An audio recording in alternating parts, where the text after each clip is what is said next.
Chapter 41, Regret? After the talk with Guy, I decided to return home and tell Mom about the successful evolution while totally not bragging that I have an ultimate skill while she doesn't. Who would do such a thing? I would. Hey, Mom. I enter her office cheerfully, guess what? She looked at me, annoyed. If you don't want to help with all the paperwork you caused, then leave, she said. Oh, don't be like that. I waved my hand in dismissal. Only a few thousand soldiers shouldn't be a lot to deal with. I'm not talking about the soldiers but about you, she said, her eyes twitching. Everyone is talking about the new demon lord and asking the church to send our strongest soldiers to kill you. They will come down sooner or later, I said, sitting down on the sofa. Plus, as long as they don't attack my castle, they will be fine. Erg. She groaned and dropped the papers she was holding. I need a break from this. She sat down on the other sofa. So why are you here then? I pretended to be hurt. What? Can't a son just visit his mother? I asked, still pretending to be hurt. Not you, she answered flatly. I stopped pretending and grinned. I just came here to tell you that after killing the army, L became a true demon lord. I paused for dramatic effect, and now I have my own ultimate skill, unlike a certain someone. A tick mark appeared on her forehead, and her eyes started twitching violently. So you came here just to brag. She created a slipper in her hand and started chasing me around. I chuckled while easily avoiding it. The true reason I came here is that I will probably be busy naming my shadows. She stopped for a while and looked curious. Oh, so you can name those things? I nodded, yes, and apparently, they gain human forms after being named. I answered and sat down again. Mio and Ceres used to be a black spider and a black serpent but now have a normal humanoid forms. If not for the horns on Ceres, I wouldn't see a difference between them and a human. Well, their looks are more of a disguise than a form. Similar to how demons can hide their horns and wings, my named Shadow can hide their shadow form. That's an interesting ability you have, she said. Yup, Guy said the same thing. I nodded. Wait. She grabbed me by the shoulders. You met that demon again. She almost screeched. Well, his maid came and told Mio he wants me to visit after my evolution is complete. I shrugged. What was I supposed to do? Say no to the strongest demon lord? Well, it's better than being on his bad side. She sighed and sat down again. Oh, and the human girl is back in Rubrios. I perked up, not having seen her for a long time, and tried to locate her shadow. She was sitting on a bench, her hair covering her eyes, and she was clenching her fists. Mom, I'll be going now. I need to see her. I said and left, knowing there was something up. I quickly approached her. Hey, I said and sat beside her. See Kale. She was surprised by my sudden appearance. What are you doing here? She asked and looked the other way, but I saw she was crying. Hey why are you crying? I asked, concerned. It's nothing. She mumbled and covered her face. I said softly, I know something is up, and you can tell me. I hugged her. She started crying onto my shoulder. This continued for 10 minutes without any of us speaking. It's my team, she said, her voice sounding broken. They are all dead. She hugged me tighter. I knew she joined a team after our time with Clive ended, but I didn't expect them to die. I stopped to save a village from monsters. There weren't many, so me, Aiden, and Megan were enough. She started sobbing again. While we were helping the village, they went to kill the new demon lord. My body froze. This was my fault. I killed them, My throat felt dry as I tried to say anything. I'm sorry. It's not your fault, Kale, she said in between sobs. But it was. There wasn't any other person to blame but me and my greed to become an awakened demon lord. Kale. She looked me in the eyes. I want to kill the demon lord Ashbourne. She said in a low voice. Kale, will you help me? I didn't know what to say. I would probably do the same thing if I were in her shoes, but she said she wanted to kill me. I can't. I answered in a low voice. Kale, please. She begged me. This is a demon lord you are talking about. If he could kill 30,000 soldiers, what are two people going to do? I asked. She didn't know what to say. They attacked his territory, so he can't be blamed. I said but couldn't look her in the eyes. Silence. None of us spoke for a while before I got slapped. How can you defend him? She screamed in anger. I thought you would understand how I feel. She added, clenching her fists. I didn't even know them. I said, standing up. They decided to attack a demon lord and paid the price for it. But he is still a monster. She shouted in frustration. I chuckled. Human or monster? What's the difference? I asked. Yes, there wasn't a significant difference between these two. So why do I care about people I don't even know? She will get over them after a while. Did I feel bad when killing all those soldiers? No, I didn't. I enjoyed killing them. Chapter 42, a month later. A month has passed since my talk with Since then, I haven't been doing anything besides sitting on my throne. My liege, we found a new book that isn't in your library, Ceres said, showing me a book with a blue cover. Leave it in the library. I will read it later, I answered. Bulletin. She stopped before bowing and leaving.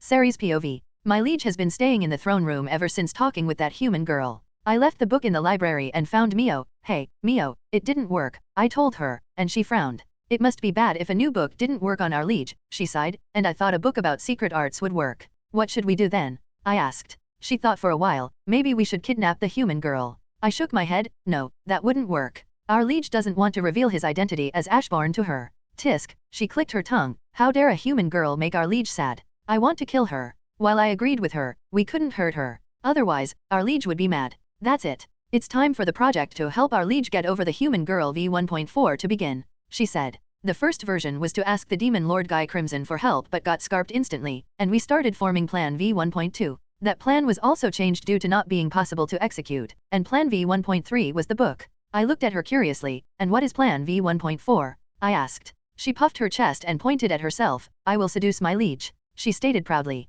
I looked at her unamused. Let's start forming Plan V1.5 then, I said. Her eyes twitched slightly. You don't think I can pull that off? She asked. No, I answered flatly. Aiden POV. I knocked at the door to Mai's room. We rented 2 rooms while staying in the city. Mai, it's me, I said. Leave me alone, came the muffled response from the other side. She wasn't the same after one of our team members were killed, and I couldn't blame her. She became good friends with everyone on that team, and I also feel sad about their death, but after she met Kale again. She was grieving even before meeting him, but after meeting him, she locked herself in her room. What happened between them? Megan also tried to talk to her, but she got the same result as I did. I wish Kale was here. Maybe he could explain it to me, but I don't know where to find him. After she talked to him, he left the city, and I don't know where he currently is. I will leave you food near the door, I said and left the tray of food. My POV. What if he hates me now? No, it was his fault. How can he not see how evil Demon Lord Ashbourne is? A Demon Lord must be evil? How can't Kale see it? He is a holy knight. You. I yelled into my pillow while rolling around in my bed. Kale POV. I did kill them, but they were the ones that decided to come and attack me. I only defended my property, so I can't be blamed. Should I go and talk to her? No, she is angry at me and probably won't talk to me after what I said last time. I should stay here until she comes down, and then we will talk it through. If the worst case scenario, it will be best for us not to see each other again. I nodded to myself. That will be the best option. In the meantime, I should name a few more shadows. But which should I name? Mio was a black spider, and Ceres was a black serpent, and I wanted to see if the other animalistic shadows would gain a human form. After a while, I decided to name a blade tiger and a black tiger. I brought forth the strongest 2. Now, from this day, your name will be Luca. I then turned to look at the black tiger, and your name will be Ari. Their bodies got enveloped in a magical cocoon, and their evolution started. A couple of minutes later, their evolution was complete, and like before, they got a human-like body. They both had the animalistic features of a tiger, but there was a small difference between them. Luca's tail had a sharp blade, unlike Ari, which had a normal tiger tail. Also, their gender. While Luca was a male shadow blade tiger, Ari was a female shadow black tiger. Thank you, our liege, for giving us names. They both said in union while kneeling. You will both have an army of 500 soldiers under your command. Train them well. I told them while sending 500 blade tigers to Luca and 500 black tigers to Ari. Find Mio or Ceres. They will show you around the castle. Yes, our liege, we won't disappoint you. While I have given a total of 2,200 shadow soldiers to the 4 of them, it would benefit me so they have a small army if I send them out on a mission or when they need to protect the castle when I'm out. And while having an army of around 500 isn't much, the shadows being basically immortal makes them a force to be reckoned with, especially with the 4 of them being at Demon Lord seed level bordering on true Demon Lord of strength after my evolution. I would say that each one of them, together with their small army, would be equal to a human army of 10,000, if not more. Then I still have a few years left before Veldora gets sealed, and the monster spawning in the forest will decrease so I can get more soldiers for them. Maybe I should visit Ramaris and build a new dungeon? Chapter 43, It's okay to cry. My liege, the expansion of the castle is going smoothly and will be complete by the end of this week, Mio reported. I nodded in satisfaction. Good. How about the other projects? I asked. The terrain for the sub-islands of the castle has been created, but the building will still take a few months before it's complete, she said with a hint of disappointment in herself. There is no need to rush, Mio. You and the rest of the shadow generals are doing a good job. In the past months, I found out that Mio, Ceres, Luna, and Ari, or as I call them, the shadow generals, can name the shadows under them. But even when they name them, the magi calls come from me because they don't have their own and use mine. It's like a chain of hierarchy. So while everyone obeys me, the shadows named by one of them will only take orders from me, and the general named them. Unlike the generals, they also evolve and gain a humanoid look but are still shadows and can't disguise themselves with a humanoid appearance. But back to the new island projects. I wanted to create a specific training area for the shadow generals to train their soldiers. They will be rotating around the castle, but the best part about making everything float in the air is that it can easily be moved around in the future. So if I decide to name a new general, only a new island will be made, and the other will be moved around a bit. My liege, the Demon Lord Dino, is currently outside the castle. How should we deal with him? Ceres, who came out of Mio's shadow, asked. The shadow generals can teleport to my and the other generals' shadows, similar to how I used all the shadows as teleportation points. After my evolution to a true demon lord and evolving my unique skill into an ultimate one, I can now travel anywhere I want as long there is a shadow there. But I still use the shadows as anchors at times. Dino? I thought Milim would be the first demon lord to visit me, not Dino. Let him in, I said, knowing he would probably be one of the demon lords that wouldn't cause any problems or damage here. I will bring him here then. She bowed and disappeared into the shadow again shortly after returning with Dino. He yawned. Wow, this, he yawned again, is a weird, another yawn, ability. He said. You get used to it after a while, but is there something I can do for you? I asked, curious why he would come here. He yawned again. I lost my pillow. I just looked at him dumbfounded. He came here because he had lost a pillow. Seriously? I asked. Yes, could I get another one? He asked with another yawn. I held myself from facepalming and brought another pillow from my inventory or dimensional storage. I'm not sure what it is now after my skill has evolved. Here. I gave it to him, and I think I saw stars in his tired eyes. I knew you were a good person, he said before turning back to leave but stopped. Now that I'm here, could I stay and rest here for a while? He asked. Sure. I turned to Ceres, show him to a guest room. Of course, my liege. What next? Milim will arrive. My liege Mili. Luca, who appeared out of my shadow, tried to say, but I interrupted him before he could finish. Stop. Why is my luck so bad today? Please don't say that Milim is heading here. But she is my liege, he said awkwardly. Of course, she is. If they weren't here with me, I would cry for my poor luck. Did I somehow become a lancer or Emiya? I sighed. I will wait outside for her, I said and started walking out. She will go towards the strongest person, so if I'm outside, there won't be anything important she could destroy. I looked at them. Mio, you can continue with the construction. Luca, you will come with me. Of course, my liege. They both answered. There could be two reasons for which Milim came here. The first was that she just wanted to see the floating castle, and the second was that she wanted to fight. Dash. About 20 minutes later, a pink missile slammed into the ground, and I was happy I went outside. I am here. Ha ha ha. She laughed, and I think that wasn't her line. Milim, why are you here? I asked with an annoyed smile. Oh, I wanted to see your castle, she said excitedly. I rubbed my forehead and sighed. Fine, let's go but don't break any doors. I then grabbed her, and Shadow exchanged into the castle. Whoa, that's so cool. She yelled with stars in her eyes. Do it again. I sweat dropped seeing her reaction. If I didn't know her power, I would think she was just a kid that had too many sweets. Milim, can you answer me truthfully? Are you bored? I asked. She looked shocked before scratching the back of her head and chuckling.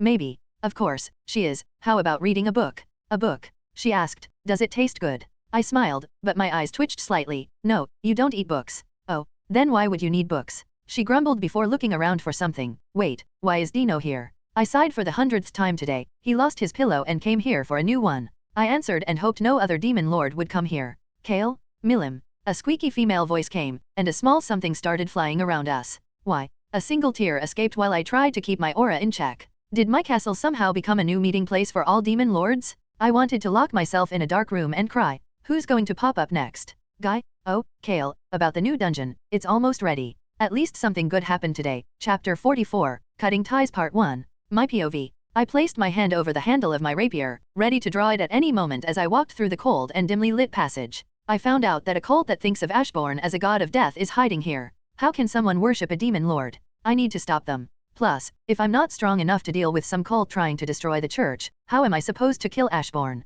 After everything happened, I decided to go solo and left during the night, leaving a note for Aiden and Megan. It has been almost half a year since I saw them last. A cold gust of wind blew past me, making me almost draw my sword as the magical light crystal started flickering. When I looked at them, I saw they had something engraved in them, and it made me think of Kale. He was always fascinated by things like that and could spend hours studying them. I continued to walk forward until I started hearing voices. Now, everyone, we have brought enough sacrifices to summon the strongest demon for our god as a gift. A crazy voice said, and I saw around 100 people in hooded cloaks and around a few hundred people tied down. For the god of death, for Ashbourne. Came the cheers of other people while the captured tried to scream and break free from the chains. Demon? If I remember correctly, Kale has told me something about them once. If I remember correctly, he said that the demons are sorted by lineage, and the strongest demons are the primordials, or as they are also known progenitors, are the oldest and most powerful demons, each being referred to by their signature colors rather than an actual name. Purple primordial, violet. White primordial, blanc. Yellow primordial, jaune. Black primordial, noir. Green primordial, vert. Blue primordial, blue. Red primordial, rouge. How can they do something stupid like summoning a demon? Are they trying to get themselves killed? A demon like that could be worse than Ashbourne, and they are thinking of making it serve him. I need to stop them before they finish. I tightened the grip around my rapier but hesitated. Would I be different from Ashbourne if I killed them now? Doubt filled my mind as I watched, hidden behind a stone pillar. No, they worship Ashbourne and are trying to summon a powerful demon. But I'm alone. How could I possibly fight 100 people at once? Not even Kale could do something like that. I took a shaky breath, steeled my resolve, and drew my rapier, ready to attack. I will only wound them so they can't attack or summon the demon. Kale Valentine POV. My liege, we have dealt with another self-proclaimed demon lord who has challenged you, Ari reported. I sighed in annoyance. This was the 5th time they challenged me. I decided to deal with the first 2 personally, but now I just leave it to one of my shadow generals to do. It sometimes gets annoying when I'm in the middle of reading a book or checking up on a project the shadows are currently working on, and then I hear obnoxious shouts or even see magic being fired toward the castle. I once got so annoyed that I squashed one with ruler's authority. Good job, Ari. I then turned to look to the right and saw it again. How long has he been there? I asked. He has been there even before I entered the throne room, she said, and I looked at the ant looking at me with pleading eyes. Ever since I evolved into a true demon lord and was named Ari and Luca, this ant has been coming out of my shadows and looking at me with those eyes. Well, this ant is quite powerful. Even without a name, it can put up a good fight against a general and is good with construction work. Should I name him? He reminds me of that one ant in the series. What was his name again? Bart, Barry, Blake, Bo, Bennett? For someone that can remember everything I read once, it's surprising I can't remember the ant's name. It continued to look at me with puppy-like eyes. I rubbed my forehead in annoyance before sighing. Fine, from today, your name will be. I paused to think of a name for the ant. Barrow. That will be your name. Instantly a wave of magi calls left me and enveloped the now-named Barrow in a purple cocoon, and his evolution started. Ari, how is Project Anti-Angel going? I asked while we waited for the evolution to finish. While I'm strong enough and the same with my shadow to withstand the angel attack in a few hundred years, I don't want my castle to be destroyed. We are almost finished with the magic turrets, my liege. Good, the magic turrets is a small project that, when finished, would be capable of one-shotting any B-rank being and wounding stronger enemies. I was watching it interested if Barrow would get a human form like the others. The evolution took more time than usual. My liege, thank you for granting me a name. I will make sure to make everyone know the greatness of my liege, he said, kneeling after the evolution was complete. He didn't get a human form like the others. That's interesting. I'm curious why that happened. He still looked like an ant but a huge humanoid shadow ant with a light purple glow, neon eyes, sharp claws, and 2 transparent, slightly purple glowing wings. Barrow was looking at me, scared like I would be disappointed with his evolution. Now that I have given you a name, I'm expecting great results from you, I said, looking at him. Of course, my liege, I won't disappoint you. Your first task will be. I couldn't finish the order. I stood up from my throne as a small electric shock went through my body, and I instantly knew I was in danger. My liege. They both looked at me with worry. Stay here and protect the castle, I ordered them and used shadow exchange to the shadow I left to protect my. I was engulfed in my own shadow, and the next thing I did was to protect my. A fireball hit me in the back, scorching my clothes, but it didn't do anything to me as I had resistance to magic. See Kale, she said weakly before passing out. I quickly observed Mai, who was wounded and bleeding. Mio, take her somewhere safe, I ordered in an emotionless tone before turning to the group of mages. I will dispose of them. When they were a safe distance away, I turned around and released Monarch's ambition. I was angry at her. How could she be so stupid? Is she trying to get herself killed? My glowing purple eyes stared at them. Why, you are only a K-kid. You won't be able to stop us. We are followers of Ashbourne. The one I assumed was the leader stuttered out as he was pressed to the floor due to Monarch's ambition. Oh really? I don't remember seeing you, I said. My aura intensified as my sword materialized in my hand with purple sparks of electricity. Unfortunately for you, you are too alive to be my follower. Let me fix that. Chapter 45, Cutting Ties Part 2. My POV. I slowly regained my consciousness as the past events flashed through my eyes. I tried to attack the group, but after taking out a couple of the mages, I got hit with several spells and fell on the floor, battered and wounded. Then as a giant fireball was heading toward me, Kale, I yelled and shot up. My eyes scanned the environment. I was in the forest I didn't recognize. Where am I? I wondered and checked my body, but all my wounds were healed. I'm sure the last thing I saw was Kale suddenly appearing in front of me and being hit by the fireball. So how did I end up here? How did Kale suddenly appear there? Is he hurt? Questions flooded my mind. You should stay still. I'm still new at using healing magic. I spun around and saw a black-haired woman. Who are you? I asked and tried to locate my rapier. My name doesn't matter right now. She then looked to her right. I have healed her, my liege. She kneeled, and I looked to see who she was talking to, only to see Kale returning with bloodied and scorched clothes. Kale. I tried to run to him but stopped when I saw the look in his eyes. Why did you do something so stupid? He asked. What? Why did you do something so stupid? You could have died if I didn't save you? For what? For stupid revenge. He yelled at me. I was scared. Never in my life have I seen him this mad before. No, I have never seen him mad at all. He has sometimes acted cold, but he never got angry. I tried to say, but he stopped me again. No, You may have been considered a prodigy among the trainees, but you are still human, and you should know that you can't take a group of magicians on yourself. But they were worshippers of Ashbourne. I shouted back. So what? Even if they were, what can you do alone? Don't act like a child. Your teammates died. Big deal? They were stupid enough to get themselves killed, and now you are trying to follow in their footsteps. How can he be so insensitive? I couldn't believe this was the Kale I had known for all those years. You know what, if you want to die, then I won't stop you, so don't expect me to swoop in and save you next time. He then looked at the black-haired woman. Mio, let's go. We are leaving? Falmouth is a 4 hours walk east. That was the last thing he said before leaving with that woman. Kale. I tried to stop him, but he didn't stop, and I saw his figure disappear. I was frozen in place, not able to even run after him. I broke down crying again. Why? Dash. Kale Valentine POV. I tried my best to control myself from releasing Monarch's ambition with full intent as we walked away. My liege, are you planning to end your relationship with her? Mio asked. Her hate for me as Ashbourne is too big, and that will just become worse as time goes on. Yeah, it's best for the both of us, I answered, and we used Shadow Exchange to return to the castle. Do I regret killing all those soldiers? No, I don't. They were people I didn't know or care about then, so I shouldn't care about them now that they are dead. I chuckled to myself. I'm not human. Haven't been one ever since reincarnating here. While it's hard for me to cut ties with her because she was the first person I got to know here, and we spent years together, it was best for both of us. I hope she grows past losing her teammates and finds someone with whom she can spend her life. But, unfortunately, that person won't be me. Mio, bring me the strongest alcohol you can find. I said, heading straight to my office. Why can't I have a skill that would turn off my emotions? Dash. A couple of months have passed since I cut ties with my. During this time, I solely worked on expanding the floating kingdom, as people started calling it. Why did I ask for a written report?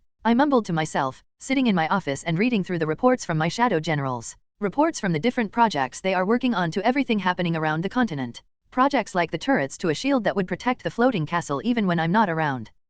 I hummed. Ari had been dealing with removing those stupid fanatics that worshipped me as the god of death and were trying to summon demons. Did Mom need to deal with this on a daily basis? I poured myself a drink. Something I've been doing a lot lately. Even my shadows have been worried by the amount of alcohol I have consumed over this time. Mio, I need another bottle, I said while discarding the empty bottle. Here, my liege. She appeared out of the shadows with another bottle. My liege, drinking so much alcohol isn't good for you, she said, worried for me. Don't worry. I have resistance and regeneration, so nothing bad can happen if I drink a bit. I waved my hand in dismissal. But my liege, this is the second bottle today. I hummed while looking out the window. Maybe I should go and stretch my legs in the Jura forest for a while. I quickly finished my drink before standing up and teleporting to the Jura forest to kill a couple of monsters. They weren't hard to kill, especially with how strong I have gotten after my evolution, but I'm still nowhere near the level of the true dragons. Chapter 46, How to Wake Up a Sleeping Dragon. Milim, please explain why you are here again and destroyed yet another door. I asked with a smile while my eyebrows twitched slightly. She scratched her head sheepishly. The door wouldn't open, so I tried with a bit more force. She replied and continued eating the candy. I sighed. Of course, Milim would be the only person incapable of opening a door normally in this world. Okay, then why are you here again? I asked. I like the food here, especially the sweet ones. Now that I think about it, wasn't there something about the dragon worshippers in her territory only serving raw vegetables or something? By the way, why are you like this? She asked. Like what? I didn't understand what she meant. You seem sad. Do I seem sad? Don't worry. I'm not. I tried to brush it off. It's impossible to lie to me, so I know you are lying. I chuckled. I completely forgot Milim had that skill. Maybe It's just that things happened. Whenever I'm feeling down, I like to punch stuff. I chuckled. Yeah, it seems like something you would do. Yeah, so how about we fight? She asked, excited. I chuckled again. We could fight, but then the cake would go to waste. I didn't want to fight her just yet. From what I learned about Milim, while she often acts childish, she is very smart. However, with her personality that often overlooks other people and her doing whatever she wants to, coupled with her straightforward approach, it could often be overlooked. So, are you sad because Guy dumped you? She asked. I choked on the air hearing that. What? How did he get involved in this? Weren't you two together? She asked, tilting her head. No, I take back what I said about her. After my small talk with Milim, I was left alone again. I groaned in annoyance as my mind decided to show my pictures of Guy and me. Mio, bring all the alcohol we have. I need to erase this from my mind, I said, rubbing my forehead. Of all people, Milim could choose to mention why did she need to bring up Guy? If it's about the thing Lady Milim said, then you should worry the shadow generals will support you, she said, and I could hear the amusement in her voice. Mio, sorry, my liege, she chuckled.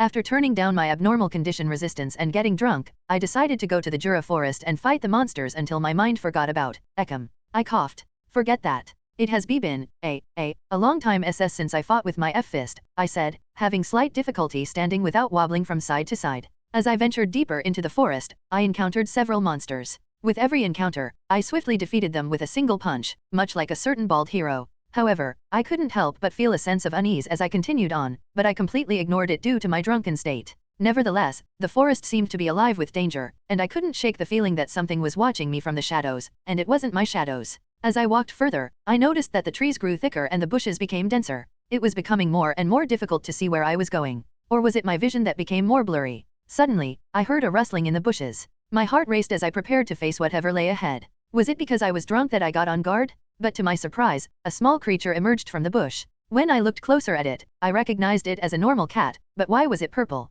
It looked at me with curiosity and tilted its head to one side. I cautiously approached the cat, holding out my hand. It sniffed at my fingers before nuzzling against my palm. I couldn't help but smile at the small creature. It seemed to have no intention of harming me. Hey, little guy, want to join me? I asked for some reason expecting it to reply, but instead, need to dodge the cat's claws, little girl. HMPF. It huffed before hopping onto my head. You're a cute one, I chuckled, and maybe I should keep you. It tried to bite me, but I ignored it. Hey, don't be like that. Meow. No, I'm not drunk. I answered my new companion. Meow. I said I'm not drunk, I replied, almost falling over the air. I continued my monster-slaying journey, now accompanied by the small companion. For some reason, I get a feeling it's a she. Right. It tried to bite me when I called her a guy. We encountered more monsters along the way, but with my new companion by my side, they were no match for us. Well, I did all the fighting, but I think my cat friend was trying not to fall off my head.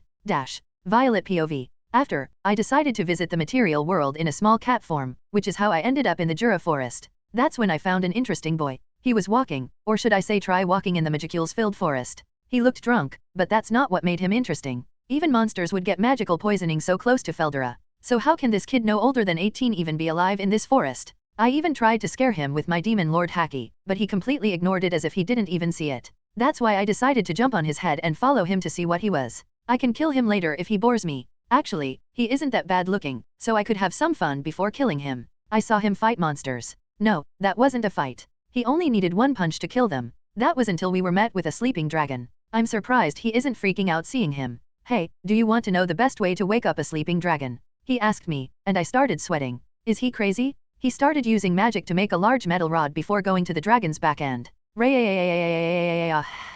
Chapter 47, How to Fight a Dragon Part 1. Kale Valentine POV. Oh, a sleeping dragon, I chuckled. Hey, do you want to know the best way to wake up a sleeping dragon? I asked my new companion before using material creation. I think Veltsard once allowed me to discipline Veldora if I see him, but my memories are too blurry right now for me to fully remember. I formed a long metal rod while walking to the dragon's back. I once heard that a dragon's only weak point is where it doesn't have any scales. I infused it with my shadows so I could use the new spell I was working on. A spell that attacks the target's physical, spiritual, and astral body at the same time. Take it in the ass and die. I shoved the big metal rod inside, and instantly, Veldora woke up.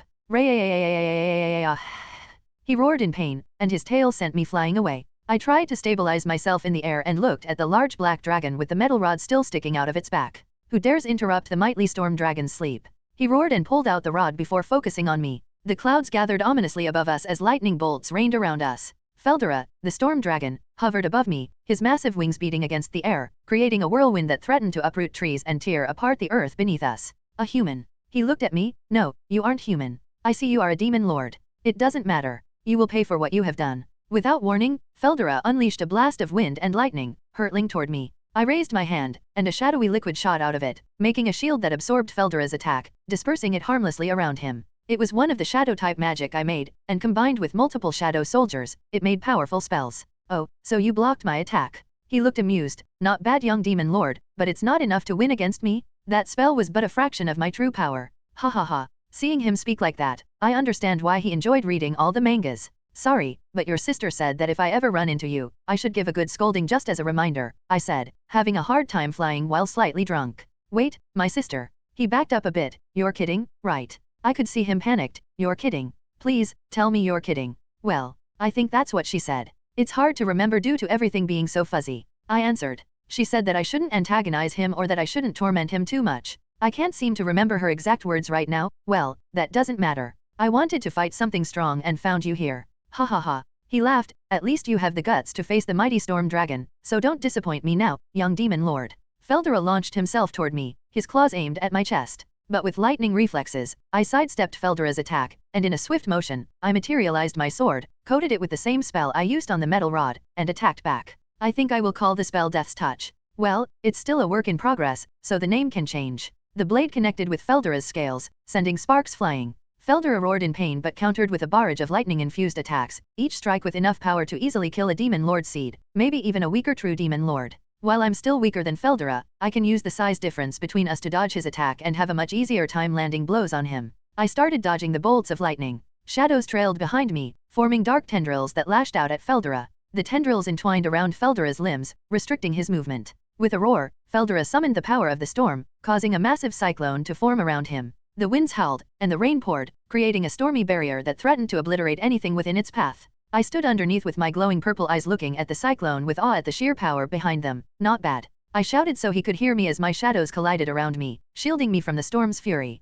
Within the shadows, I started closing the distance between myself and Veldora. With a single swing of my shadow-infused sword, I struck at Veldora's side. The blade pierced the storm dragon's scales, drawing blood and making Veldora roar in pain. How is it possible? How can your attacks hurt me? Huh? Just get good, kid, was my reply as I continued dodging and trying to attack, but I wasn't fast enough, and a lightning bolt severed my left arm. Arg. I screamed through gritted teeth as pain resistance wasn't enough to ignore the pain of losing an arm. Thankfully I had infinite regeneration, so in seconds, my arm regrew. I started dodging the attacks, my thought acceleration working at its fullest ability as I thought of a plan to win this. Fuck it. If a death's touch on an infused sword works, then a shadow soldier using it should too, I said and chuckled. Everyone out. Instantly an army of thousands of shadows, including the shadow generals, came out of my shadow. What are your orders, my liege? They asked. Attack the dragon with all you have, I said before activating my new subskill, Monarch's Domain. My shadow expanded, looking like a gust of black wind, and all my shadows instantly got a boost in power. It's time to end this. Everyone charged at the storm dragon that was slightly surprised at the strength of everyone. The battle continued for days. My army continued to expand due to the unfortunate monster that got caught up in the battle. Somehow we managed to stay close to the same area the battle started without leaving the forest. Chapter 48, How to Fight a Dragon Part 2, Violet POV. What the fuck did I just witness? At first, I thought this kid would be some sort of anomaly among humans, but he fought Veldora the storm dragon for days, and he is still alive.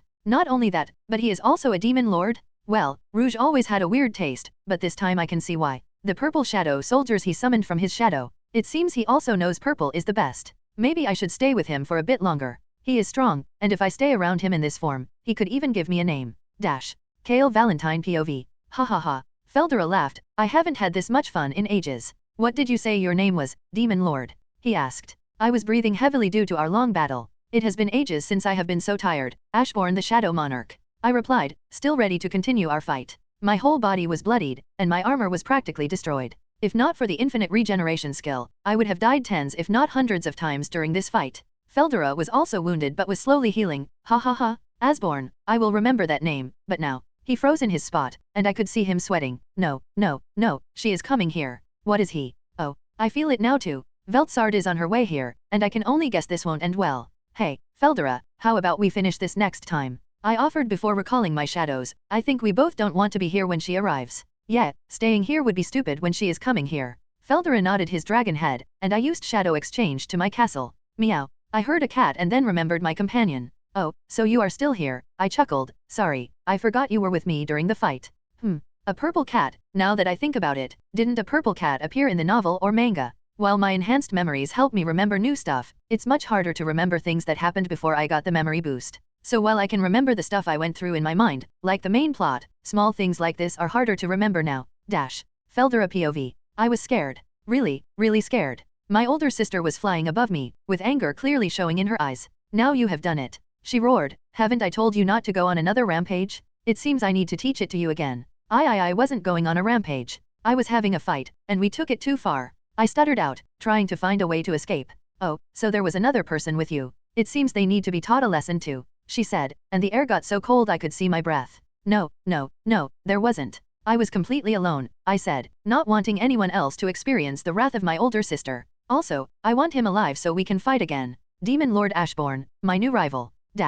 Kale Valentine POV. I hope Veldora doesn't snitch on me. I know I would do it to save myself from his sister's wrath. Anyways, I'm tired from all the fighting, so I should go to sleep and hope for Veldora to escape safely. Meow. I seemed to forget about my little companion again, which was quite surprising considering I should have an enhanced memory. Let's get cleaned up and go to bed, I said, stroking her fur. I should probably give her a name, but I'm exhausted from the fight with Veldora and running practically dry on magi calls. I cleaned myself with a spell before heading to my room and falling asleep immediately while unconsciously hugging my little companion the whole time. Violet POV. Hiss. I hissed, trying to free myself from his grasp. What idiot does while asleep hugging a cat? I tried to use as much force as I could in this form, but he didn't budge an inch. Hell, he didn't even wake up from this. I sighed. I guess I'm staying like this. Some time passed, and it started to get comfortable until I fell asleep.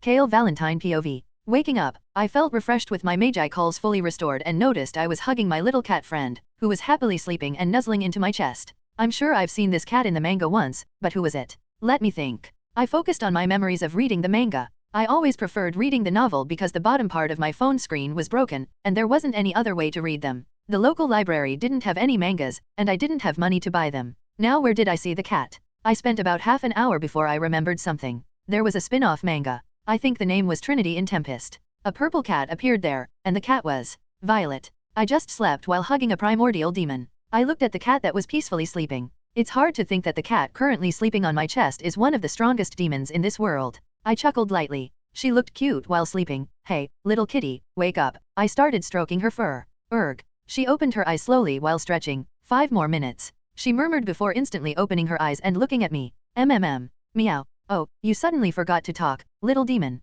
I asked with a chuckle. Tisk. She clicked her tongue. I wanted to wait a bit longer before revealing myself. Chapter 49, Naming Violet. So what now? I asked. Are you going to stay in this cat form or transform into a humanoid form? Well, I could, but it would drain a lot of my power, though, and I wouldn't be able to stay here for long. Right, if I remember correctly, spiritual beings need a physical body to remain as long as they want in the physical world, and for higher spiritual beings, more powerful bodies would be required.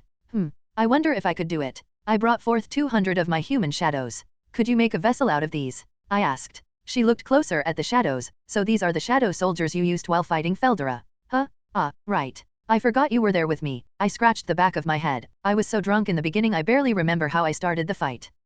She hummed, walking around a shadow soldier. It should be possible to create a host body from these shadows. Then do it. I didn't have anything against losing 200 soldiers, and I'm confident after fighting Veldora and surviving that, I could take her on when she isn't even named. Violet started absorbing the shadows and creating a new vessel for herself, and it didn't take long before instead of a purple cat, a girl with middle-length purple hair tied into a side ponytail, as well as purple fingernails. That wasn't the only change. Isn't she too tall? If I remember correctly, Violet was the shortest out of all the primordials, so why isn't she a lowly but a grown woman? This was unexpected, but I'm not complaining. She looked similar to Skavik from the Fate series. Huh? Why am I taller? She asked, seeing her body before looking at me for an explanation. I just shrugged. I don't know, maybe you subconsciously wanted to be taller. She frowned. I did not. She paused for a while. Okay, maybe I did. This tea is surprisingly good, Violet said as we sat on one of the castle balconies while drinking tea. I nodded. Yeah, I have to agree with you. Mio has been practicing her tea brewing skills to make the best tea. I remember the first time she tried to brew tea and somehow managed to burn the water. Now that I think about it, I never asked her for a name, so do you have a name, or should I continue to call you Miss Cat? I asked in a slightly joking tone. Her eyes twitched slightly at being called Miss Cat. No, I don't have a name, but you can call me Violet. She replied, and your name was Ashbourne, if I remember correctly. Yup, that's my name, I answered before sipping my tea, but let's get down to why I gave you the body, I said, and she seemed interested. Oh, and why is that? She asked, tilting her head. You gave them willingly, and we didn't make a contract. The body was just a gift. But I still want to make a contract with you, I said. While I have many shadows serving under me, I wouldn't let the chance of getting a primordial to serve under me pass. A contract? She asked while looking unimpressed. I want you to serve me, I said, looking at her reaction. You want me to serve you? She asked while releasing her demon Lord Haki. Could you stop that? It's annoying, I said, not bothered by it. She stopped before asking, and what would I get out of serving you? Simple, you serve me, and I will give you a name, I replied with a slight smirk. She didn't reply immediately but continued to look at me in shock for a while before giving me a devilish smile. Fine, if you give me a name, I will serve you. Very, well then, I finished my tea before standing up and looking at Violet. From today, your name will be Ultima. I know I'm bad with names, so I decided to go with the name Rimuru would give her. She got enveloped in a cocoon of magi calls as her evolution started, and when it was complete, her appearance changed slightly. Her eye color changed from yellow to dark purple, similar to my eyes when they glow. My eyes looked down a bit to see that her Hey, where are you looking? She paused for a while, and her eyes widened. Holy shit, they grew bigger. Yeah, I said awkwardly, but could you make new clothes? These ones are a bit too small. She was checking out the changes to her body, completely ignoring me. I faked a cough, and she finally snapped out of it. What? Oh, yay, new clothes. Her body started glowing before her clothes changed to something that fit her new body. So, master, what should I do now? She asked. I haven't thought about anything she could do. After we are done here, Alpha will tour you around the castle so you know where everything is located.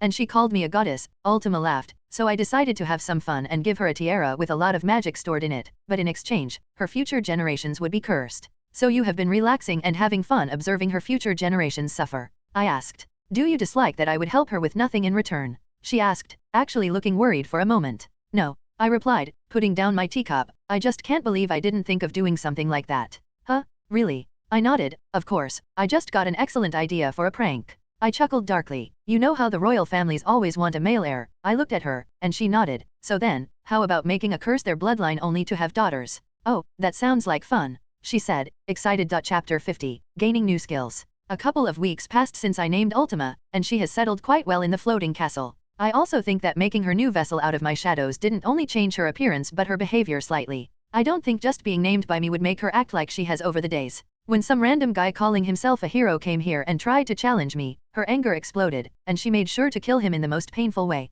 Well, maybe giving her a body and naming her would have that effect. She had met all of my shadow generals and Barrow, who she had fought a few times. Of course, she won all of them, but Barrow has improved with every fight. Speaking of fights, after my small fight with Veldora, I had one of my shadows check out if he survived Veltsard's wrath, and thankfully, he did but is slightly traumatized. He should be fine in a couple of days, or months, or years. I could try to check up on him later, but I have something to do for now. Making my way towards one of the training areas on the castle's sub-islands, I saw Ultima already waiting for me. My lord, what do you want me to do? She asked. I called her with the help of thought communication but didn't explain why. I want your help to acquire a specific skill. I replied, using material creation to make a blindfold for myself. You will be attacking me while I'm blindfolded. My lord, are you sure about that? She asked. I sighed. Yeah, you don't have to worry. I can regenerate, so a few injuries won't do anything to me, and I told you to stop calling me my lord and call my Ashborn. Then I won't disappoint you, my lord. Lord Ashborn. You can drop the lord part. I sighed and put on the blindfold. I have avoided getting this skill before in case something goes wrong. My vessel has improved a lot, and now after becoming a true demon lord, I'm sure I can think with my spiritual body, so using this skill won't be a problem. Magic sense, or as it's also called magic perception. It allows the user to perceive the surrounding magicals to see 360 degrees around them without leaving a blind spot. By observing the fluctuation of light and sound waves, they can be processed and converted into perceptible data, allowing the user to see and hear their surroundings. With this, one can see in complete darkness as if it were bright as day and can continue fighting even if their eyes and ears were to be crushed. It also allows the user to understand and express the intent of spoken words by deciphering sound waves that have willful meaning stored inside them, even if the language of their conversation partner is unknown to them. The only downside is that it can cause a normal human brain to fry due to the never-ending flow of data overloading it. It probably wouldn't have a big effect on me since my stats surpassed the double digits, but sometimes it's better to be safe. Taking a deep breath, I focused. You can attack me however you want but try to keep the destruction to a minimum. I couldn't see anything, but due to having highly enhanced senses, I could feel my surroundings and predict her movements. But I won't get the skill only using that. I need to feel the magicals in the air. Feel how they are moving and everything they graze. I started dodging her attacks and tried to sense more of the magicals, and slowly I began to see while being blindfolded. It started with a few outlines. It was like small gusts of what looked like wind hit different objects, and I could see them to the most minor details. It was like the tiny cracks forming on the platform to Ultima's footsteps moving the magicals. As time went on, I started to see more details, and the best way I could describe it would be that everything looked like a highly detailed manga panel. More time passed, but I lost track of time, so I couldn't tell if it was just an hour or multiple, but everything paid off as I heard the voice of the world in my head. Extra skill, Magic Sense, has been successfully acquired. I could activate the skill and stop now, but I want to push it further to the next stage. As time went on, I continued dodging Ultima's attacks, and my range started expanding. But that wasn't the only change that happened. I started to perceive not only light and sound but also smell and heat. I could smell the T-series was brewing. I could feel the heat from the magical projects Mio was working on, and I could see Ari and Luna training their troops on another sub-island. Extra skill, Magic Sense has evolved into extra skill, Universal Sense. I fully activated Universal Sense, and like a wave of wind, it spread from me, coloring the black and white world. I grinned as I stopped Ultima's attack by grabbing her wrist, but she used that moment to swipe my feet making me fall backward and take her with me. We both fell on the stone floor, but we didn't feel anything due to our stronger bodies and resistance besides something soft. Lord A. Ashbourne, if you want to touch me, you should do it in private, not here in the open, Ultima said with a slight blush on her face. I looked at what I was touching. I deadpanned, no, I just fell and didn't know where my hand was.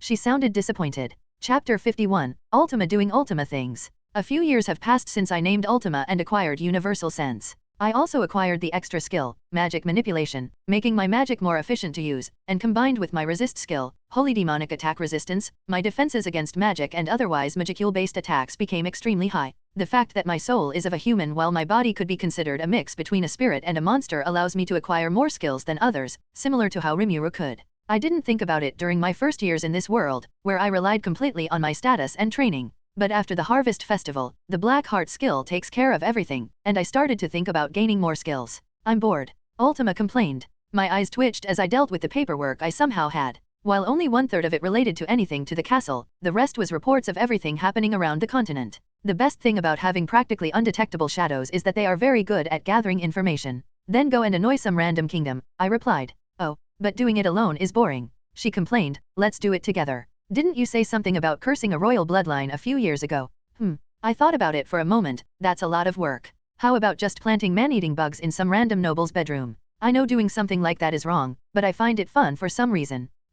Her face turned slightly green in disgust. I may be a demon, but that's too much even for me. Well, we can curse them instead of a royal family. It would be easier, and I don't have any kingdoms I want to destroy now, I said, returning to my paperwork. Fine. But cursing a noble family is less fun than doing it to a royal family. She grumbled. And cursing them would still take years before we see the result of it. So you would still be bored. I can't deal with this anymore. The only thing we do is sit in this office and do paperwork. She shouted. I do the paperwork while you sit around and complain. I corrected her with a deadpan look. Hey, it's not my fault I have nothing to do. Your shadows care for everything around here, and you haven't given me anything to do. She complained, giving me an annoyed look. It's not my fault you can't come up with anything else to do alone, says the one that gives himself paperwork to do and then complains about having it. And what did you do before joining me? Lazing around in the underworld and waiting for a vessel. She looked slightly offended, humph. And what did you do before meeting me? Oh, I don't know, getting stronger, building an army, becoming a member of the Demon Lord Council, becoming a true Demon Lord, fighting Veldora. Okay, fine. You did more during the past 10 years than I did for a couple of decades, she grumbled, but now you are sitting here and doing nothing. I chuckled, maybe you're right. It's hard to believe it's already been 10 years, and I will be 20 years old in just a few months. Being 20 years old isn't much for someone technically immortal like me, especially when talking to someone born ever since the dawn of creation. Fine, let's go curse a noble family. How about the Licious family? Their son was the general of the army that attacked me, I said, remembering the skill issues guy. They attacked you? She asked, completely serious now. How about torturing them instead? She asked with a crazy look on her face, and I somehow found her very attractive. If you want to, then go for it. We completed the torture chamber in the basement of your sub-island. Really? She went to me and hugged me. Thank you. She looks so cute while talking about her torture chamber. She asked about having one after multiple people came here to challenge me for my position or just to kill me, and I didn't see why I shouldn't get her one. Then I will go and find them. When she was about to leave my office, she stopped and turned around. Do you know what kingdom they are part of? She asked. The only thing I know is that they are from the western part of the continent. Ultima left to find the Licious family and returned a couple of days later with 5 people, who she brought directly to her torture room and continued to go there every day for multiple weeks. Every time she returned with blood on her face, I started to think something was seriously wrong with me when I found her attractive when she has blood on her face. Maybe it's something wrong with me, or it's the vampire blood in me that finds it attractive. But I doubt it since, after the Harvest Festival, my race evolved into Monarch. My liege, the upgrades to the castle have been completed. Barrow's voice came through the thought communication skill, a sub-skill of my ultimate skill Shadow Monarch, Ashbourne and an intrinsic skill of all the named shadows. Good job, Barrow. You can take the rest of the day off, I replied. There isn't much happening right now, so I'm using my shadows to upgrade the defenses of my castle and all the sub-islands so it would be protected from any threats. It's not like many people would be stupid enough to attack me, especially after I easily wiped out an army, but you can never be too sure. Plus, there could be a moment every shadow is with me, and there is no one to protect the castle. Chapter 52, Sealing of Veldora. I haven't been here for a couple of years now, I said as I flew towards the sacred mountain. Apparatantly is visiting and wanted something from me. I hummed while thinking. It feels like I forgot something important. Well, if I forgot it, then it can't be important. So, Kale, please answer me. Chrono paused momentarily. I could imagine her eyes closed but smiling behind the mask. Why have I been hearing about a new demon lord with an army of shadows? I I chuckled nervously. You see, things happened, and how should I say it? I became a demon lord. Things happen, and you became a demon lord. She repeated my words. Yeah, I was totally forced by a big scary red-haired demon to become one, and somehow I killed a small army, making me evolve into a true demon lord. Wow, that's a lot of strangely convenient series of coincidences for you. She paused, and I could feel the deadpan look behind the mask. It's like you planned it. PFFF.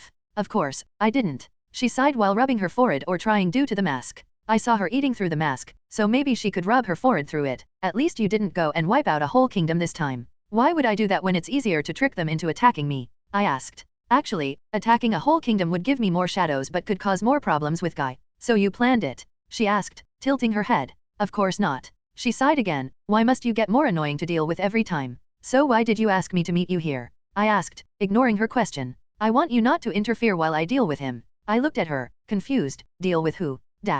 Veldora POV. After an annoying group entered my forest and woke me up, I remembered something. It's time for our rematch. It took me a while to locate his magical signature. To think my rival could even hide his magic signature from me? The mighty storm dragon Veldora? The strongest out of the true dragons? Ha ha ha ha, I can already feel it. This battle will be legendary. I flew toward where I felt his magic signature and found myself near a human empire. Why is there a human woman walking towards me? That isn't my rival. She looks fairly strong, not like my rival, but she could be a good warm-up. Kale Valentine POV. I watched as the battle between Veldora and Chrono started using universal sense. I thought Veldora would be sealed in a few years and not today, and I was slightly annoyed I couldn't go out there and fight him together with her. Well, she told me not to interfere with this fight, so I'm staying back, but after she seals him, I will demand a fight from her. It has been almost 9 years since we last spared, and I have gotten much stronger during that time, so I could maybe even defeat her now. Maybe I should help her. No, she would be mad if I did. She said something about it being better if the people didn't know anything about a demon lord and hero working together to seal Veldora, and all of my heave-hitting attacks are a dead giveaway to me being the demon lord Ashborn. So she didn't want me to go with her even if it would be as Kale the Holy Knight? Urgh. I groaned in annoyance, wanting to fight Veldora again. The fight lasted about 2 hours before Chrono activated Infinity Prison and sealed Veldora. Veldora disappeared, and I guess she teleported him away to the cave where he would be sealed for the next 300 years. But what made me curious was why Veldora looked like he was trying to preserve his energy. If I remember correctly, he shouldn't take her seriously, but that looked like he was trying to save his energy for something. His attacks still did a lot of damage, but considering our previous fight, this is him still holding back a lot, but why would he do that? I asked myself. I'm actually starting to feel bad for him. He kinda reminds me of myself a bit. The youngest siblings sometimes get killed by his siblings, making him believe they view him as their plaything, tormenting him and causing deep emotional trauma. But the most important thing is our shared like for novels and mangas. That reminds me. I should ask /force Rimuru to give me different novels after he reincarnates in this world. He is a friendly slime, so he wouldn't mind giving me them for free. While I can create my own from my memories, there aren't many I still remember. And well, if he doesn't, then I would need to use some blackmail on him. I'm sure if I go through my memories of the novel and have my shadows spy on him, I could pick up some dirt to use. But that will wait for another 300 years. Thank you for your help, Kale, she said, walking towards me after everything was done. But I didn't do anything, I deadpanned. And that's why I'm thanking you. If you interfered, Veldora would probably take the fight more seriously, causing more damage. My eyes twitched. You are saying it like I'm some sort of trouble magnet. Because you are. She retorted. Tisk. I clicked my tongue. Anyways, if that was all you wanted from me, then I'll be leaving. Oh, will the big bad demon lord cry? She chuckled behind my back. Says the one hiding behind a mask. I grumbled. Aren't you also hiding behind a mask, little demon lord? She asked teasingly, so I ignored her and teleported back to my castle.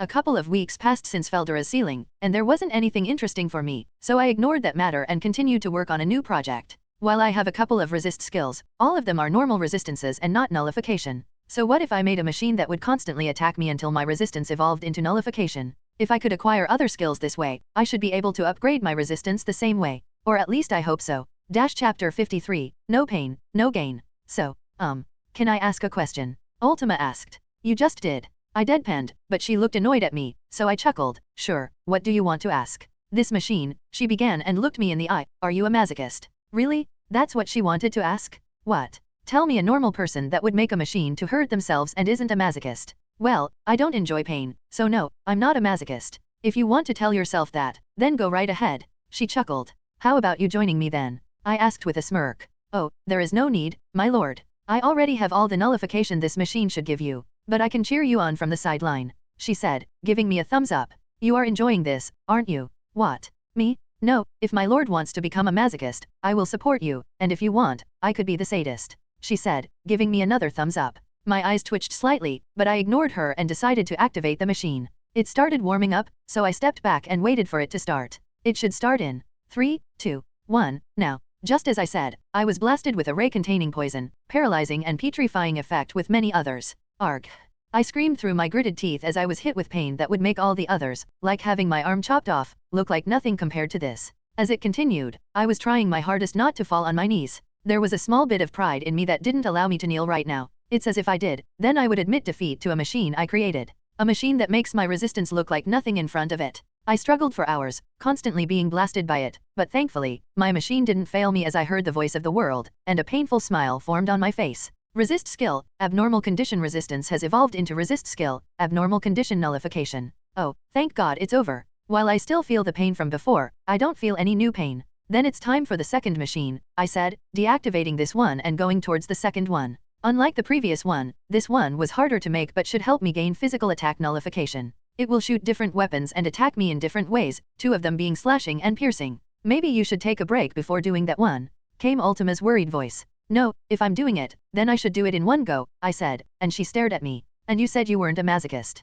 Well then, let's get this one going. I activated this machine and stepped back again. It didn't take long before multiple types of weapons started flying towards me. Erg. I tried my best again to go through this. If it's for getting stronger, I can withstand some pain. I remember someone saying once, no pain, no gain. If I see that guy, then I will have his head for it. Hours went by, and I couldn't hear the voice of the world, and I started thinking of going on a rampage and killing everyone in my sight. More hours flew by, and finally, I heard it. Resist skill, physical attack resistance has evolved into resist skill, physical attack nullification. Resist skill, pain resistance has evolved into resist skill, pain nullification. I turned off the machine and breathed a sigh of relief. My clothes were almost non-existent at this point, and I was covered in blood. So, my masochistic lord, I assume your little experiment was successful? Ultima asked, looking at my body. Yes it was, I answered, smiling as all my resist skills were maxed out. Unfortunately for me, there isn't any holy demonic attack nullification, so I need to live with holy demonic attack resistance. Then, she paused, looking slightly uncertain. Could I maybe take those machines? She asked. I thought about it for a moment before I understood why she wanted them. I already gained everything I need from them, so you can take them. Yay, thank you. She hugged me like a little kid who just got a birthday present, not like one of the strongest demons. Actually, only a demon would be happy to get something for torture. Sitting on my throne, a place I haven't been for a while due to being in my office. I thought about what I should do now. Veldora is sealed, and I have gotten quite strong, but not strong enough. The problem is I don't know how to get stronger. Of course, my magi calls and strength are constantly increasing due to Black Heart, and I have gotten more skills, but I don't know where to go from here. Out of all my skills, the only thing that could evolve at this moment is the extra skill, magic manipulation into the extra skill, law manipulation. The only thing I think that could trigger the evolution of the skill is if my proficiency in using magic would reach a level that would enable me to manipulate the world's laws. That will probably take some time for me to achieve, but speaking of strength, I haven't checked my status for a while now. _________. Magi calls, 45,619,800. Stats. Strength, 7,540 plus 18% equals 8,897. Vitality, 6,973 plus 18% equals 8,228. Agility, 7,279 plus 18% equals 8,589. Intelligence, 7,105 plus 18% equals 8,383. Perception, 7,105 plus 18% equals 8,383. _________. Nice. While the growth doesn't look like much, I noticed that all my stats increase by 6 points every 10 days, similar to how I was doing the daily quests but without the need to do anything. The same with my magi calls, but I think I gain more of them now than from doing the daily quests. Even so, most of them come from my shadows killing, and now with Veldora sealed, the amount will slowly decrease over the years. I should probably hunt inside the cave instead of the forest now. Chapter 54, Sacred Texts. A lot of time passed, with me doing basically nothing besides working on my castle. My shadow expanded the castle, so it's about 3 times its original size, with the sub-islands being almost double the size. Besides the changes, nothing special happened. Ultima has returned to the underworld a couple of times but returned quickly each time. With how good she has become at concealing her true self and her new looks, it would be hard, if not impossible, for even demons from her own lineage to recognize her. It would be fun for her to keep it a secret from the other primordials and then reveal it later when they are together. Something like, hey, by the way, I'm also Violet or something similar. Oh, something important that happened was that Leon Cromwell and Chloe Obel were summoned. Well, Chloe was summoned here before being resummoned again but in the future. Why do I know this even if I spend most of my time in the castle? Simple. Ramirez had visited me, annoyed by a rude blonde-haired guy who got the blessing of a light elemental. I didn't pay much attention to it, but I still had a shadow report his movements to me. I actually have shadows in many kingdoms that gather information for me, except the Eastern Empire. If Guy is able to notice my shadows even if they are in my shadow, then Rudra or Michael would probably too, and that's not even speaking about Velgrund. Now that I started thinking about dragons, I looked over to my desk, where a stack of books was. I should maybe give them to him. It was the first volumes of Dragon Ball, or how I remembered it, at least. I felt bad for him being sealed alone in a cave, so I visited him a few times over the years and made this a gift for him. I wasn't the biggest Dragon Ball fan, but this should at least be 80% accurate to the original. I teleported into the cave Veldora was sealed in, and he instantly noticed me. My rival, you're back again. Oh, so you missed me? I asked with a chuckle going closer to the seal. Of course not. I'm the storm dragon Veldora. I don't miss people. The people miss me, he said with an arrogant voice. Oh really? I asked, raising my eyebrow, then I probably shouldn't visit you anymore. Wait, no, you are my rival. You can't just leave me here alone. So the mighty storm dragon is at Sundara, I chuckled. HMPF? I'm not at Sundara. He huffed like at Sundara. Well, I thought you would be bored here, spending most of your time here alone, so I brought you books, I said, giving him the books that somehow traveled through the infinity prison. I don't know how, but I should maybe study it later. Books? You think the storm dragon need books? He asked but still took the first volume and inspected it. They aren't normal books, I said in a disappointed tone. I thought the mighty storm dragon would see the difference between a normal book and the sacred texts. What? Humph. He huffed again. Of course, I knew what there were. If you knew what they were, I was just testing you, my rival. Yeah, sure, buddy. Anyways, I'll be going now. I have some stuff to do, but I will bring you more sacred texts if I find them. Hey, remember to visit me again? To give me more sacred texts, of course. Having left Veldora with the sacred texts, I returned to my office and started to think about what I should do during the 200+ years before Rimuru is born. He will probably find out that I'm an otherworlder due to me giving Veldora the sacred texts, but it's not like it's something I would need to keep secret. I could say I found them or someone gave me them. And if Mom finds out about it, I will just tell her that I was too scared to tell her the truth in the beginning or that my memories returned slowly over the years. If I remember correctly, there were other reincarnated otherworlders besides Rimuru in the novel, but the only one I could remember was that Raso kid. I don't remember her name, but I know she had the greed unique skill. But the fact that I'm not the typical otherworlder will remain secret. Just the fact that I was reincarnated into a world I previously thought was just fiction was hard to believe for myself, so how would they react if they knew? They could have a mental breakdown or just think that Veldonova created a universe where everything that happens here is written down as a story in my previous world. But for now, there is something I want to do. I have read countless books over the years studying magic and creating my own spells in order to do this. While for the couple of decades that this castle was suspended in the air, I used magic to do it. Now I think I should be able to manipulate the law of the world around this castle to do it instead. Basically, I want to achieve the pinnacle of magic by manipulating of the laws of the world from either a magical or scientific perspective. To do it, I need to possess a sufficient affinity for the respective laws and enough knowledge about the scientific or magical laws and the way they operate. Thankfully I have both of those due to all the studying I did in my past life and this life. Chapter 55, New Unique Skill. Newton's first law of motion, also known as the law of inertia, states that an object at rest will remain at rest, and an object in motion will continue moving at a constant velocity, unless acted upon by an external force. In the context of suspending an object in place, this law implies that the object would remain stationary if the forces acting on it are balanced. To suspend an object in place, I need to counteract the force of gravity acting on it. According to Newton's second law of motion, the acceleration of an object is directly proportional to the net force applied to it and inversely proportional to its mass. Mathematically, it can be expressed as F equals ma, where F represents the net force, m is the mass of the object, and is the acceleration produced. In the case of suspending an object, we need to ensure that the net force acting on it is zero.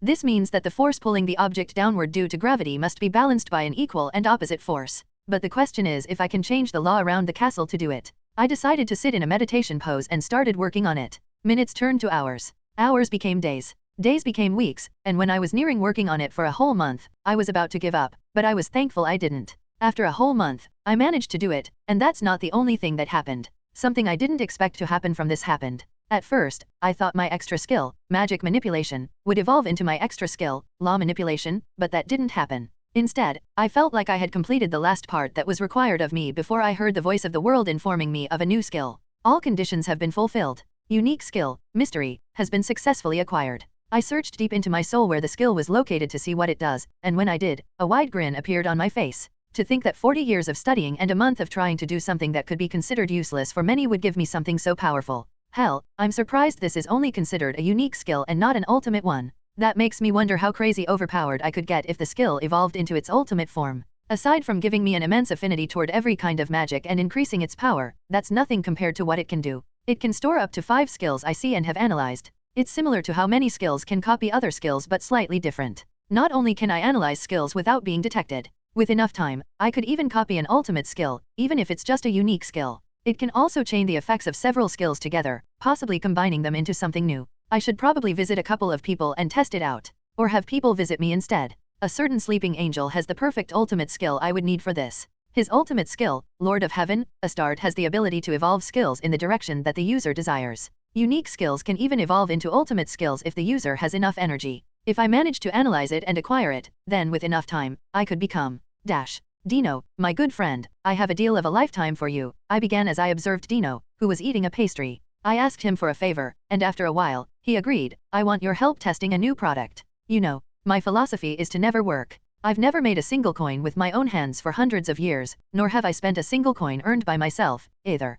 He replied. Oh, but I think you would enjoy this type of work. I then showed him my new product. This is a magical pillow that will adjust to the perfect for its user. I want you to test it while I take some notes for improvements. Dino stared wide-eyed at the pillow like it was the greatest thing in the world, and as he was about to take the pillow, I stored it in my storage. First, you must agree to conduct the experiment. Fine, just this time, I will go against my philosophy and do some work. He answered with the most determination I have seen from here over the years I've known him.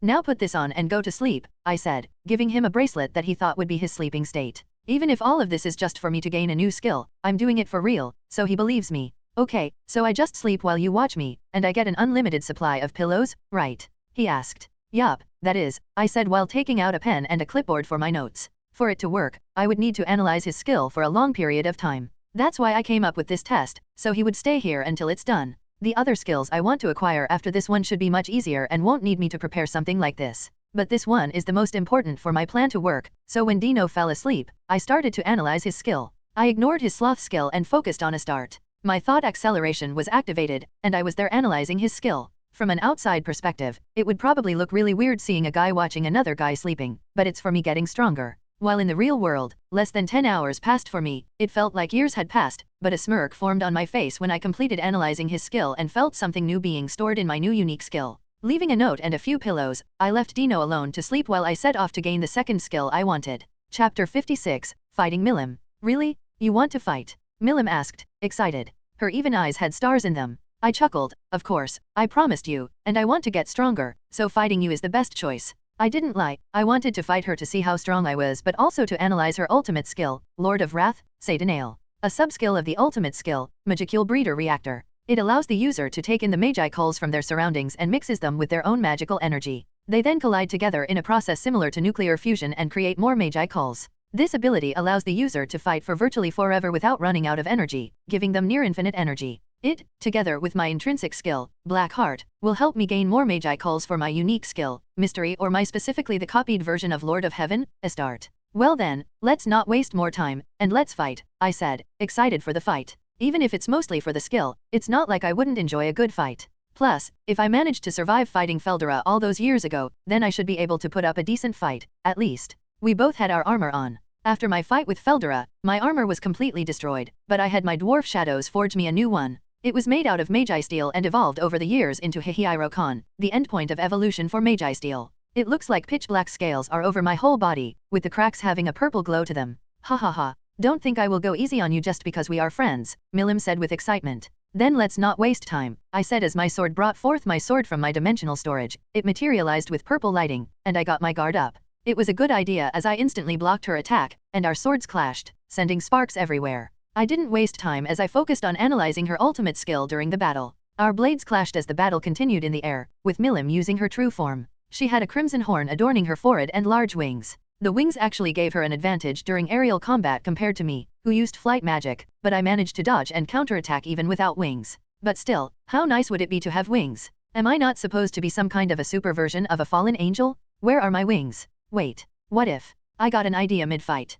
I have used my shadows as shields and infused them into objects, so what if I make wings out of them? I tried it, and shadows spread out of my back and took the shape of wings. At first, they looked just like a black substance in the form of wings, but after a while, they transformed and looked like black feathers with a purple glowing outline. The battle continued, and I quickly learned how to use my new wings properly. I was enjoying this fight. It could be a good thing or a bad thing, depending on how I looked at it. It was good because I was obviously having fun, but the bad thing was that analyzing her skill would take longer because I was so focused on the fight. Our battle continued. Our surroundings were filled with the sounds of clashing swords and multiple spells flying everywhere. Thankfully I chose a secluded area for our fight. Otherwise, there would be causalities due to our little fight. I managed to copy her Satanal skill after what I assumed was the 24-hour mark of our fight. I could probably do it in half that time if I focused more on analyzing than enjoying the fight, but I still got it done, so I should concentrate fully on the fight. At this point, I wasn't thinking about anything else besides the fight. I saw Milim going for a punch, so I was ready to dodge and send a kick toward her, but it didn't go as planned. Both of you, stop. I heard a familiar voice shout and felt my kick connect the same with Milim's punch, but we didn't hit each other. Milim's punch hit Guy in the head, making him stumble down a bit perfectly for my kick to hit him between his legs. Guy. We both asked in unison, having been so immersed in the fight that we didn't even notice him. His skin became a few shades paler, and some sweat could be seen rolling down his face, but he pretended to look as if nothing had happened to him. If you both continue, you will make this area a new barren land here. Oh, come on, Guy, don't be like that. We were having fun, Milim said. I nodded, yeah, Guy, why must you be so boring? Didn't you always fight with your emperor boyfriend? I then shrugged. Besides, we decided to fight in an isolated area where we wouldn't cause any damage. Well, maybe you started in an isolated area, but you aren't in one anymore. After he said that, I noticed that, for some reason, everything around us was frozen. Huh? When did we arrive on the frozen continent? I then looked behind me. Hey, Guy, why is the smoke coming out of your castle? Someone was shooting spells around here and hit my castle with them, he said, annoyed. Oh. Milim and I both scratched the back of our heads while chuckling awkwardly. Sorry. Hey Milim, I think Mio has created a new cake recipe, so let's go and test it, I said, taking Milim and making a quick escape. So, Guy, why are you here? I asked as I looked at Guy, who ate a piece of cake without any care in the world. Is he really mad at destroying a part of his castle? Well, I would be someone did it to mine. Your little stunt made Veldora angry, and she is blaming it on me. I'm fucked. Chapter 57, Evolving Skills. Some time passed since my little fight with Milim, and fortunately, Guy wasn't that angry over it, so I'm good. Veldora, on the other hand, is another story that I left Guy to deal with. But back to the reason I fought Milim. With both the skills I needed in my possession, I could go further with the second step of my plan. My intrinsic skill, Black Heart, is generating Magi calls for me constantly while Lord of Wrath, Satanale, I copied from Milim, takes in the Magi calls from their surroundings and mixes it with their own magical energy. They then collide together in a process similar to nuclear fusion and create more Magi calls. So what if I combined the skills together? Satanale will take the Magi calls my Black Heart generates and collide them together, increasing the Magi calls it can generate. In theory, it should work because my unique skill, Mystery, allows me to chain several skills together and should double, if not triple, the number of Magi calls I generate.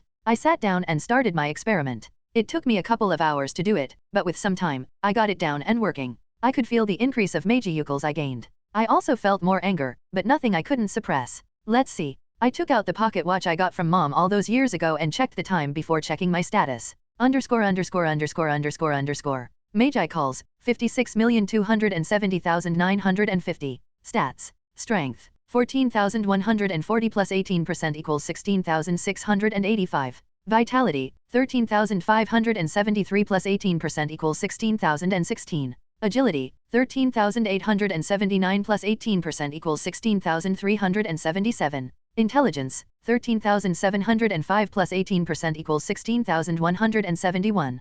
Perception, 13,705 plus 18% equals 16,171. _________. So now let's see how much more Magi calls I will gain over the period of 1 month. Before my intrinsic skill, Black Heart gave me 400 Magi calls per day with a status increase of around 0.6 points per day for every stat. Then for the next 30 days, I will have my shadows stop hunting monsters so I can get the exact numbers down. A month passed in the blink of an eye, and it was time to see how it worked, bringing forth my status. I had a smile seeing the amount of Magi calls I gained. _________. Magi calls, 56,300,950. Stats. Strength, 14,158 plus 18% equals 16,706. Vitality, 13,591 plus 18% equals 16,037. Agility, 13,897 plus 18% equals 16,398. Intelligence, 13,723 plus 18% equals 16,193. Perception, 13,723 plus 18% equals 16,193. __________. 30,000 Magi calls per month, that's not bad, a 2.5x boost, but I could probably make it even more efficient. But how would I do it? What if? I mumbled to myself and started using my copied version of Lord of Heaven, a start to see if I could evolve my Black Heart and Magicule Breeder Reactor combination to something better like a unique skill. After a few hours of analyzing and planning, I calculated that for it to work, I would need to use almost half of my Magi calls for it to work. It was mostly due to one skill being a copy of an ultimate skill while the other is an intrinsic skill on the level of a unique, if not an ultimate skill itself. But I could maybe optimize the skills so the evolution would take less of my Magi calls. It's not like having a Magicule storage of over 25 million is small, but if I can make it cost less, then I should at least try. At times like this, I'm envious of Rimuru, who had Great Sage do things like this for him. If I had it, then this would have been much easier. Hell, without that skill, Rimuru would have died after naming the first batch of monsters. It was Great Sage that made Veldora a battery for Rimuru to use. Well, I will try and copy the skill when it's in the early stage and have it do the calculations for me, but now I need to do them myself. 4 months passed, with me being solely focused on getting the cost for the skill down. I managed to reduce it a bit, but it's still 25% of my total capacity. Should I continue trying to get it lower, or should I just try and evolve the skill now? While I will eventually get back the Magi calls, it would take about 30 years at the current pace I'm gaining Magi calls, including the Magi calls I gain from my shadows. But that's without me knowing how much it would increase with the new skill. Number 30 years worth of Magi calls is too much without me knowing how much I would gain with an upgraded version of the skill. I need to try and reduce it even more. A whole year passed, and I made some progress in reducing the cost of evolving the skill. At times I thought about just doing it but stopped myself, and I'm glad I did. During almost a year and a half of trying, I managed to get the cost for the skill from using almost 45% of my Magi calls to 20%. That being 20% off the Magi calls I had when I started and not my current amount. I guess it's time to do it, I said to myself and activated the evolution subskill of Lord of Heaven, a start, and started the evolution of Black Heart. I could feel the Magi calls decreasing in order to evolve the skill, and after an hour, I got confirmation from the voice of the world about my new skill. Intrinsic skill, Black Heart and Lord of Wrath, Satanael has evolved into unique skill, Black Heart Reactor. I grinned as everything went according to my plan. Well, almost. I didn't expect both skills to fully merge into one. When I inspected my unique skill, Mystery, I couldn't find the Satanael skill there anymore. Not only did I manage to make a new skill, but I also freed on slot in my Mystery skill. My new skill, unique skill, Black Heart Reactor, is a mix of both skills. Now for the final test, I brought forth my status screen. __________. Magi calls, 45,769,760. Stats. Strength, 14,449 plus 18% equals 17,049. Vitality, 13,882 plus 18% equals 16,380. Agility, 14,188 plus 18% equals 16,741. Intelligence, 14,014 plus 18% equals 16,536. Perception, 14,014 plus 18% equals 16,536. __________. The last test is another 1-month test to see how many Magi calls I will gain. The month passed very slowly as I wanted to see how many Magi calls I would have gained during this time. Of course, I had my shadows stop hunting for the time being. Okay, I opened my status with closed eyes before opening them, and I was pleased with what I saw. ___________. Magi calls, 45,844,760. Stats. Strength, 14,467 plus 18% equals 17,071. Vitality, 13,900 plus 18% equals 16,402. Agility, 14,206 plus 18% equals 16,763. Intelligence, 14,032 plus 18% equals 16,763. Perception, 14,032 plus 18% equals 16,763. __________. The number of Magi calls I gained increased by 6.25 times compared to my original intrinsic skill, Black Heart. Chapter 58, Day with Ultima. Altai, can you please explain to me why you are in my bed again? I asked. She looked at me confused. It's nice here. I sighed. This wasn't the first time she had done it, and it probably wouldn't be the last. Plus, it doesn't look like you are complaining, she said, and I noticed I was hugging her. It's just a habit. I never saw you hugging your pillows. Anyways, I got up from my bed and stretched. Put on your clothes, I said. Ultima has a habit of sleeping naked, so I have seen her naked body so many times I got used to it, and this maybe caused us to do it a few times, but that's another story. So, what plans do you have for today? She asked, still naked. I thought about it for a moment while buttoning a black shirt I had just created with material creation. I don't know, maybe visit and annoy the new demon lord, I said, referring to Leon, who became a demon lord after killing Kazelim a few months or years, or decades ago. After my 100th birthday and often staying in the castle for years at a time doing random research with thought acceleration enabled, my sense of time hasn't been so good. Ah, the blonde dude that looks like he has a stick in his ass all the time, she asked, and I nodded. That was actually a good description of Leon. Yeah, knowing his personality, it would have a boring reaction. Then what should I do? Oh, I know. How about we go shopping in some kingdom? Ultima perked up, finally getting some clothes on. You want to go shopping? We both have material creation, so we can create almost everything we want. Yeah, but that's no fun. Let's go together. I read in a book Barrow gave me that two people going shopping together is the best thing to do when you are bored. If she says so, I don't see why not. Fine, let's go. Walking down the busy streets, Ultima and I went to different stores. How do I look in this one? Ultima asked. I smiled. You look beautiful in it. At times like these, I forget she is actually a demon. My lady, you should test this one too, said the designer showing another dress. I think they mistook us for a noble family due to our expensive clothes. Of course, created by magic. Well, it's not like they are fully mistaken. I could be considered foreign royalty if they knew who I really was. But I don't care much about what they think about it. In this world, things like being a duke or a king aren't actually that important. The important thing is having enough power to back it up. For example, if you would want to anger someone with the same status, let's say a king, an ordinary human or a human saint, which one would you choose? Sure, both of them may have an army at their call, but would a powerful person truly be loyal to someone weaker than them? Of course, there would be some people that would be loyal to a person weaker than them, but most wouldn't. I somehow ended up buying 100 dresses for Ultima. Seriously, why does she need them? We can create the exact same dress with magic. Well, if she is happy, then I don't see why not. I have more than enough gold to spend on them, so where do you want to go next? I asked. How about the restaurant we walked by? We walked by a restaurant. I asked, not remembering it. Why not? Lead the way. I chuckled as she took my hand, and we walked towards the restaurant. How long has it been since I had a normal day like this one? Just going around the city and different kinds of stores? Yeah, I remember now. The first couple of years after my transmigration. During the times I was Kale the Holy Knight, a disguise I stopped using after becoming a true demon lord. I rather not think about it now. We spent the whole day shopping and doing other random stuff before returning, and I must say I had fun. Hey, Ultima, how about doing this again some other time? I asked. Really? She asked, surprised and happy. Yeah, it's fun. Just the two of us going around and doing whatever we want without anyone recognizing us. I'd love. Okay, she said. Seeing as it was already night, I decided to go to sleep, and Ultima followed after me without even trying to sneak in like she usually did. Years flew by, and many things changed in the world, especially for the adventurers. The free guild system. Yes, Yuaki Kagurazaka was summoned, meaning that canon will start in less than 10 years. While he is considered a villain in the story of Tensura, he has done some good things for the world. It also depends on what Yuaki it is. Is it WN or LN Yuaki? I wouldn't put him as a good person in either of them, but if I could choose one over the other, I would pick LN Yuaki. If I'm being honest with myself. If I didn't have my knowledge about him or the novels and reincarnated around the same time as him, I would probably have joined him. My life could have been completely different depending on how /when/where I reincarnated. My biggest advantage besides my skills was the fact I knew the world and things that could happen in the future, but without them, things could have been completely different. I could have joined Rudra or Yuaki, or I could have become Yuaki 2.0. Considering I don't think anything about killing or giving random people to Ultima for the torture, I could see myself wanting to destroy the world in a different timeline.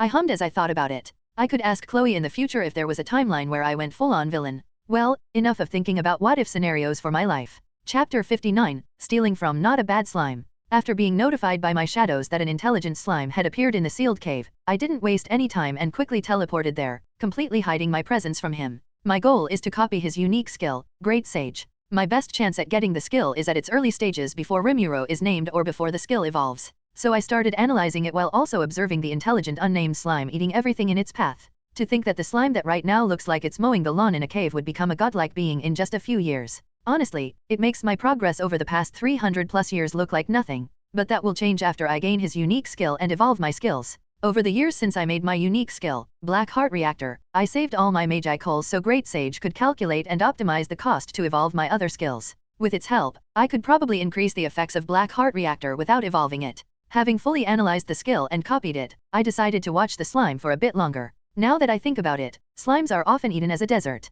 I looked at the slime and saw it shiver. I can always find another slime to test it. Notice. Slimes taste best when eaten cold. Thanks, Great Sage. Being used to using thought communication, I wasn't so surprised to hear a voice in my head. It's similar to how my system was before, but it's actually talking. Great Sage, could you start doing calculations on evolving my unique skill, mystery with the least amount of magi calls as possible? I asked my new skill. Notice. Starting doing calculations on evolving unique skill, mystery with the use of Lord of Heaven, a start. Good, now, if that's on the way, I should return to my castle and wait for everything to start. The first 2 years won't have anything interesting, but I think I should visit Tempest around the same time as Milim. Or I could maybe play a small prank on Rimuru. I remember someone was claiming to be Rimuru's daughter in the Tensura game. I couldn't play the game with my screen being broken, but I read people talking about her. Maybe I should prank Rimuru with something like that? Changing my appearance to look like him and just go around Tempest for a while like that. I would need to tell Milim about it so she plays along. Well, I should get going now. Good luck, little slime. With that, I left the cave and returned to my castle.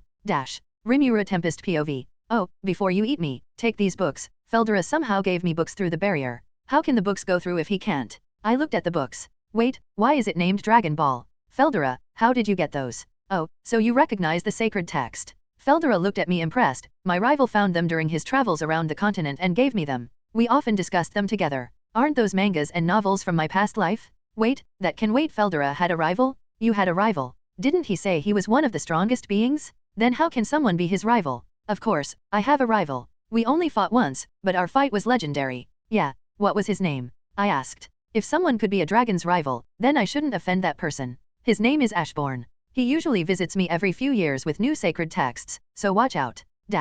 Kale Valentine POV. Around a month passed since I copied Great Sage, and during this time, the world went into a panic as Veldora completely disappeared. The now-named Rimuru decided to name the goblins and dire wolves before heading toward Dworgen. Great Sage, how is the calculation going? I asked. Notice. Approximate time for complete calculation, 500 years. 500 years? Is there a way to shorten it? Notice. Evolution of copied skill, unique skill, Great Sage is required to shorten the calculation time. I see. I replied and started thinking. Evolving Great Sage would also be good. Even the 500 years that Great Sage said it would take is still around 10 times faster than what it would take me to do the calculation alone. My unique skill, mystery, is a weird skill, and when I calculated the cost for evolving it, I would need around 5,000 years just to store enough magi calls. That's after doing me trying to reduce the amount for the past 200 plus years. While Great Sage is already shortened by a lot, it doesn't mean all I've done for the past 200 plus years was discarded. My calculations were used as a base for Great Sage to start and improve upon. Okay, put the calculation for my unique skill, mystery, on hold and focus fully on getting the best results from your evolution.